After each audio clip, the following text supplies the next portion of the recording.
बन गई बहू। पुष्पा जी का बेटा अमन पूरे 30 साल का हो चुका था।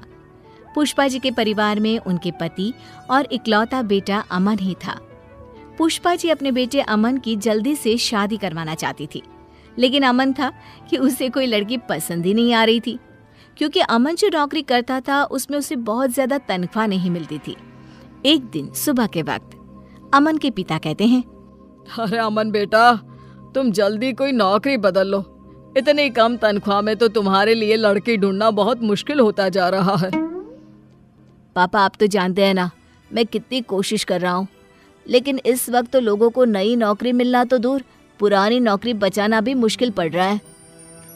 हाँ, वैसे बात तो तेरी ठीक है बेटा, लेकिन क्या करें, तेरी उम्र 30 साल की हो गई है और अगर जल्दी तेरी शादी हुई नहीं तो क्या होगा आगे चलकर।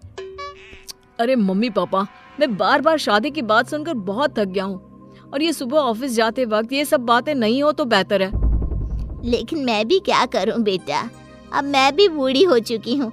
जल्दी से घर में बहू आ जाए, घर के काम काज में मेरा थोड़ा हाथ बंटवा दे तो मुझे भी कुछ सहारा मिले ना।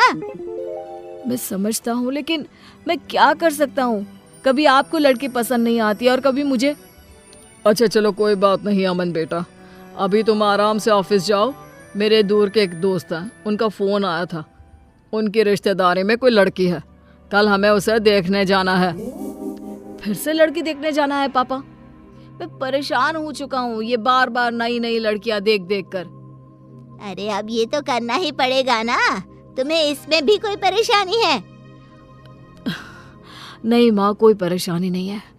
ठीक है, मैं कल आपके साथ लड़की देखने चलूँगा। अमन परेशान होकर अपने ऑफिस चला जाता है और अगले दिन अमन और उसके मम्मी पापा लड़की देखने के लिए लड़की वालों के घर जाते हैं। लड़की की माँ कहती है, ये हमारी बेटी है सुधा, बहुत संस्कारी है हमारी बच्ची। जी हाँ, आपकी बेटी तो दिखने में भी काफी अच्छी लग रही है। भाई मुझे तो ये बहुत पसंद है।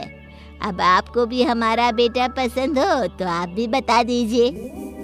देखो बहन जी, दिखने में तो आपका बेटा भी काफ़ी अच्छा दिखता है, बस अब यही जानना बाकी रह गया है कि आपका बेटा कमाता क्या है। मेरी तनख्वाह 20,000 है। हो सकता है आने वाले टाइम में मुझे कोई अच्छी नौकरी मिल जाए और तनख्वाह और बढ़ जाए। जी हाँ, मेरा बेटा पूरी कोशिश कर रहा है और बहुत जल्दी उसको अच्छी नौकरी भी मिल जाएगी। लेकिन इस बात की कोई गारंटी थोड़ी ना है, शादी के बाद भी अगर आपके बेटे को अच्छी नौकरी नहीं मिली तो। हाँ जी, आप बिल्कुल ठीक कह रहे हैं। और वैसे भी 20,000 में आजकल होता ही क्या है। माफ कीजिएगा भाई साहब, हमें ये रिश्ता मंजूर नहीं। देखा माँ, मैंने आपसे पहले ही कहा था, जहाँ आपको लड़की पसंद आ जाती है वहाँ पर मेरी कम तनख्वाह के चलते कोई शादी करने को तैयार नहीं होता। ये सारी बातें हम घर चलकर भी तो कर सकते हैं। अमन, गुस्सा करने का कोई फायदा नहीं। अमन अपने परिवार के साथ वापस घर लौट आता है। कुछ दिनों के बाद पुष्पा जी एक नया रिश्ता लेकर अमन के पास जाती हैं। अमन बेटा, देखो मेरी सहेली की बेटी है, इसका रिश्ता आया है तुम्हारे लिए। ये लोग कल ही हमारे घर आ रहे हैं। ओहो, फिर से लड़की देखनी पड़ेगी क्या? एक आखिरी बार, और मुझे लग रहा है कि इस बार तुम्हारा रिश्ता जरूर हो जाएगा।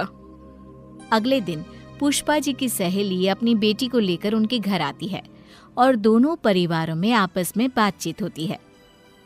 देखो, मैं पहले ही तुम्हें बता देती हूँ कि मेरे बेटे की तनख्वाह बहुत ज्यादा नहीं है, लेकिन इसमें कोई बुरी आदत नहीं है। मेरा बेटा बहुत संस्कारी है। अरे बहन जी, क्या फर्क पड़ता है अगर आपका बेटा 20,000 रुपए कमाता है। लड़का भाई अच्छा होना चाहिए। पैसों का क्या है, वो तो बाद में भी कमा लेगा। ये हुई ना बात, फिर तो हमारे बच्चों का रिश्ता जरूर पक्का हो जाएगा। बस अमन अपना जवाब बता दे। अमन बेटा, तुम्हें मेरी बेटी पसंद तो है ना? क्या मैं इस बात का जवाब 1-2 दिन में दे सकता हूँ? मेरा मतलब अभी मैं कुछ डिसाइड नहीं कर पा रहा हूँ। इतनी जल्दी कुछ भी कहना मेरे लिए मुश्किल है। पुष्पा जी की सहेली अपनी बेटी के साथ अपने घर वापस लौट जाती है। उनके जाने के बाद अमन नाराज होते हुए अपनी माँ से कहता है, क्या माँ, आपने देखा वो लड़की दिखने में बिल्कुल खूबसूरत नहीं है, मुझे नहीं करनी उससे शादी। तुम्हारी बात तो ठीक है बेटा, लेकिन अब हमारे सामने कोई चारा भी नहीं है। उस लड़की को तुम्हारी कम तनख्वाह से कोई फर्क नहीं पड़ता। मेरे हिसाब से तो ये बहुत अच्छा रिश्ता है। लेकिन अमन पुष्पा जी की सहेली की बेटी के साथ शादी करने को तैयार ही नहीं होता। फिर से वही बात हो गई। कभी लड़की सुंदर नहीं मिलती, और अगर लड़की सुंदर मिलती है तो तुम्हारी तनख्वाह की वजह से रिश्ता नहीं हो पाता। अमन अपने मम्मी पापा की बातों से परेशान होकर घर से बाहर निकल जाता है। रात बहुत हो चुकी थी। अमन बहुत परेशान था। वो एक पार्क में जाकर बैठ जाता है। तभी पार्क में पीछे झाड़ियों से किसी के रोने की आवाज उसे सुनाई देती है। कौन है? कौन वहां रो रहा है? मैं हूँ, इन पेड़ों के पीछे। अरे लेकिन तुम कौन और पेड़ों के पीछे क्या कर रही हो? तुम तो दिखने में किसी परी की तरह लग रही हो। मैं परी ही हूँ, मेरा नाम परी है। अरे तुम्हारा नाम क्या, तुम तो बिल्कुल परियों की तरह खूबसूरत हो। लेकिन तुम इस तरह रो क्यों रही हो और इतनी रात को पार्क में अकेले क्यों बैठी हो? मेरा इस दुनिया में कोई नहीं है, मैं एकदम अकेली हूँ। मेरे माँ बाप दोनों का निधन हो चुका है। कुछ गलत लोगों ने मेरा पीछा करने की कोशिश की तो मैं यहाँ आकर छुप गई। अरे लेकिन तुम यहाँ कब तक छुपी रहोगी? तुम यहाँ पर सेफ नहीं हो। तो क्या करूँ, कहाँ जाऊँ, मेरे खुद समझ में नहीं आ रहा। अरे रो मत, एक काम करो, तुम मेरे साथ मेरे घर चलो, वहां पर तुम सुरक्षित रहोगी। अमन उस लड़की को लेकर अपने घर आ जाता है। उस लड़की की खूबसूरती देखकर पुष्पा जी हैरान हो गई थी। वो लड़की 4-5 दिन अमन के घर पर ही रहती है। उस लड़की का व्यवहार देखकर अमन के पिता भी बहुत खुश थे और इसीलिए एक दिन सुबह के वक्त, देखो बेटी, मैं ये तो नहीं जानता कि तुम कौन हो, लेकिन मैं तुम्हें अपने घर की बहू बनाना चाहता हूँ। हाँ, मैं भी कब से वही बात सोच रही थी, लेकिन फिर मुझे लगा पता नहीं परी को अच्छा लगे भी या नहीं। मुझे इस बात से कोई ऐतराज नहीं है। वैसे भी आप लोगों ने मुझे इतना प्यार दिया है, लेकिन अगर अमन जी कहेंगे तो ही मैं उनसे शादी करूंगी। मैंने तो जब तुम्हें पहली बार देखा था ना, तभी अपनी पत्नी बनाने का फैसला कर लिया था।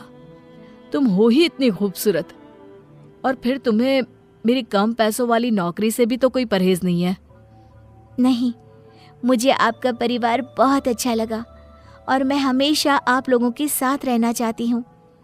और इस तरह पुष्पा जी को परी के रूप में एक बेहद खूबसूरत बहू मिल गई।